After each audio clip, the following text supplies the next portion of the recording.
म्हणजे 6 तारखेला आवादा कंपनीच्या आवारामध्ये जे काही घडलं होतं, खंडणीसाठी आले होते, त्यानंतर मारहाण झाली होती, त्याचा परिणाम म्हणून 9 डिसेंबरला खून झाला असं तुम्ही म्हणताय। या प्रकरणामध्ये एका प्रश्नाचं उत्तर अजूनही मिळालेलं नाहीये, कृष्णा आंधळे नेमका कुठे आहे?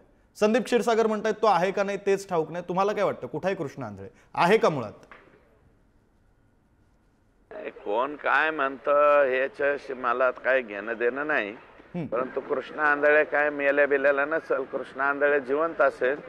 तो पोरगा जो आहे तो जरा असाच आहे, यापूर्वी सुद्धा काही केसमध्ये तो फरारच राहिलेला आहे।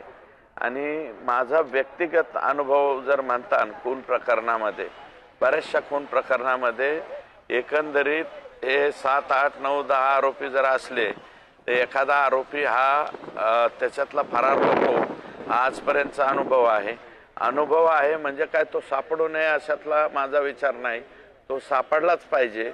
कृष्णा आंधळे लवकरात लवकर अटक झाला पाहिजे अशा प्रकारची मागणी 100% आम्ही त्या ठिकाणी करतोय। आणि राज्याचं आता हे SIT ला थोडीशी चार्जशीटची याची गडबड होती।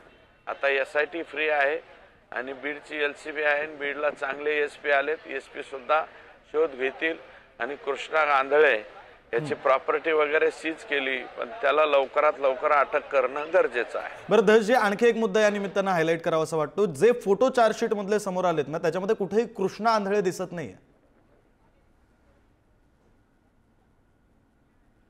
नाही ठीक आहे, तो दिसत नाही, पण त्याचा रोल फाईन झाला ना चार्जशीट मध्ये।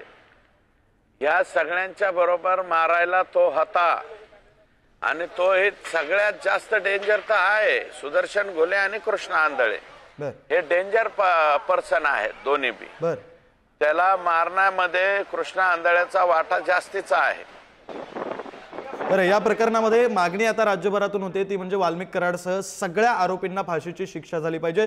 तुमची आता मागणी काय? ह्या प्रकरणामध्ये पूर्ण न्याय केव्हा होईल? हे झालं तर पूर्ण न्याय होईल असं सुरेश धसांना वाटतं?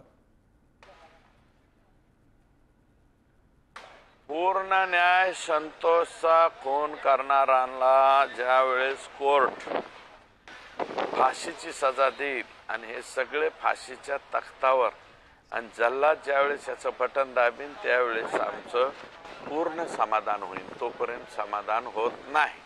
बरं, धन्यवाद सुरेश धसजी, तुम्ही पुढारी न्यूजला वेळ दिलात आणि ही सविस्तर बातचीत पुढारी न्यूजची केली त्याबद्दल।